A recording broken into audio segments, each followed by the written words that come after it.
1100 anni di storia. Oggi fa ritorno a casa un grande veneto, una persona che ha dimostrato di avere la schiena dritta, difendendosi come un leone.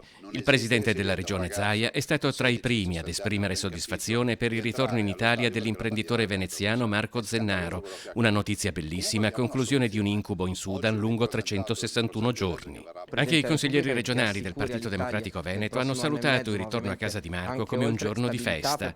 Il sindaco di Venezia Luigi Brugnaro ha ricordato come in questi mesi tutta la città si sia mobilitata con manifestazioni e attività di sensibilizzazione per la liberazione di Marco. Da ultimo sia stata fondamentale la generosità della raccolta fondi, poi gestita in Sudan dalle strutture del Ministero e dell'ambasciata italiana. Il sindaco di Venezia aveva deciso e noi avevamo deliberato l'ok in giunta che il suo stipendio, 50.000 euro il suo stipendio, perché il sindaco di Venezia rinuncia da quando è diventato sindaco dal 2015 sempre il suo stipendio, di destinarlo a questa operazione di salvataggio della vita di Marco Zennaro.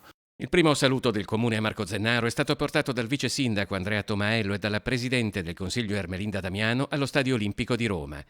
I presidenti di Unioncamere Veneto Mario Pozza, di Confindustria Venezia e Rovigo Vincenzo Marinese e della Fondazione di Venezia Michele Bugliesi si sono detti felici per la liberazione di Marco Zennaro, ringraziando tra gli altri il Ministero degli Esteri e i funzionari che si sono battuti per la soluzione del caso.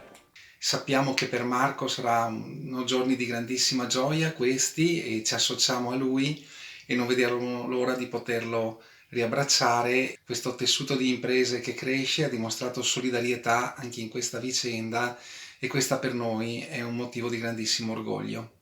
Più in generale per questo risultato si è mobilitato accanto ai cittadini l'intero sistema veneziano, tra cui ancora Patriarcato, Confesercenti, Confcommercio, CNA, Consorzio Veneto Garanzie, Cofidi Veneziano, Fidi Nord-Est, Coldiretti, Confartigianato e l'Associazione Piazza San Marco.